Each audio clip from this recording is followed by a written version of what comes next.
What if one man could control entire drug routes worth millions, vanish like a ghost when the law closed in, and unleash a fury fueled by the deepest loss imaginable? This is the crazy story of Manuel Torres Félix, also known as LM1, L14, and later, El Vendetta, the Crazy One. A man who rose from rural poverty to the inner circles of the Sinaloa Cartel, only to become a relentless avenger after his son was murdered. How does a man go from a quiet life to the center of a violent empire? What drives someone to cross the line from loyal enforcer to ruthless warlord? Manuel Torres Félix was born on February 9, 1958, in one of the poorest parts of Sinaloa, Mexico.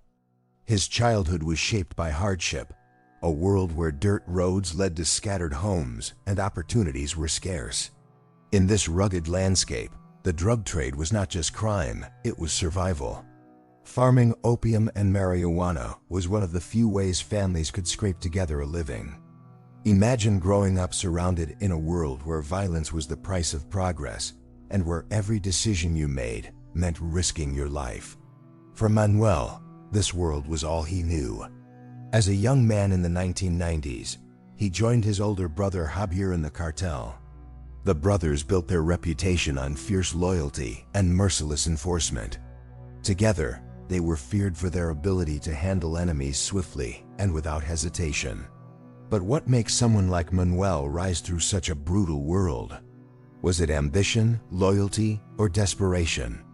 The truth lies in the harsh reality of a place where power meant survival and weakness meant death.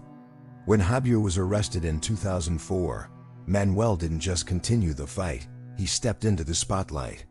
He worked closely with notorious leaders like Joaquin El Chapo Guzman and Ismael El Mayo Zambada, earning his own place as LM1. This name wasn't just a code, it marked him as part of the cartel's elite. He was entrusted with controlling crucial drug routes, overseeing enforcement operations, and maintaining the cartel's grip on power. What does it take to manage a network that spans mountains, border towns, and international drug corridors? Manuel's role meant organizing smuggling shipments of cocaine, methamphetamine, and marijuana with military precision. Law enforcement raided his hideouts repeatedly, yet he always vanished just seconds before capture. How did he stay one step ahead of the law for so long? Was it luck, skill, or something else? Then in 2008, everything changed. Manuel's son was murdered by the Beltran Leyva cartel, sworn enemies of Sinaloa. This tragedy shattered the man behind the cold enforcer. From that moment on, he was no longer just LM1, he became El Vendetta, or the Crazy One. His grief fueled a violent transformation. The calm strategist turned into a vengeful warlord consumed by rage. Imagine how the streets of Culiacan and beyond became a battlefield overnight. Kidnappings, assassinations, and ambushes turned neighborhoods into war zones. How do you fight a war when your enemy has taken your child? For Manuel, the answer was relentless violence. His enemies feared him. Even his allies walked carefully around him. His reach stretched beyond Sinaloa's borders into Baja California, Sonora, and key U.S. Mexico border towns like Mexicali and Nogales. These towns were vital hubs for smuggling narcotics into the United States, the cartel's biggest market. Under Manuel's command, these routes operated with ruthless efficiency, moving tons of drugs through sophisticated networks that outwitted authorities on both sides of the border. But all this power came at a cost. Manuel became Mexico's most wanted man. He was targeted by military raids, undercover operations, and placed on the U.S. Treasury's list of key narcotics kingpins. Yet despite the intense pressure, he remained a ghost, vanishing just in time again and again. What does it mean to live every day hunted by soldiers and police, knowing death is only seconds away? How does someone keep going under such pressure?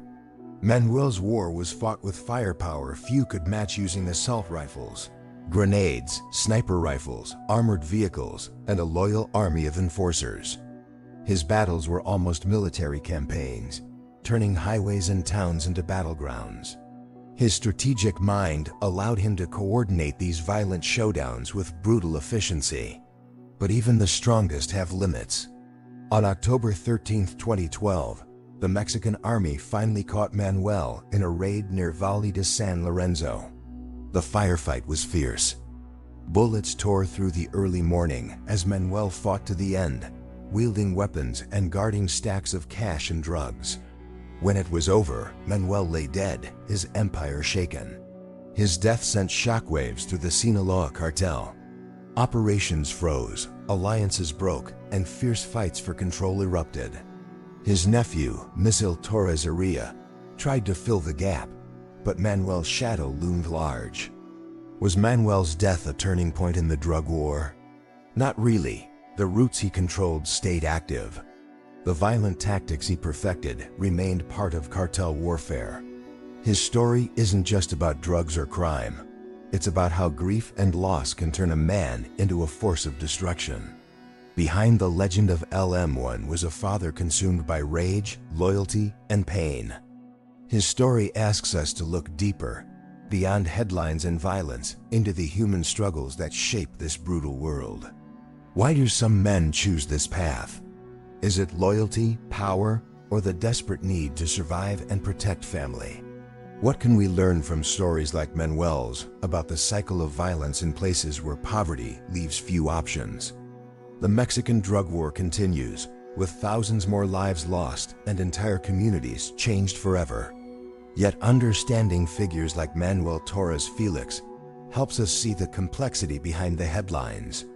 The mix of ambition, tragedy, and survival that drives this ongoing conflict. If you want to understand the war on drugs, you have to understand the people who live and die in it.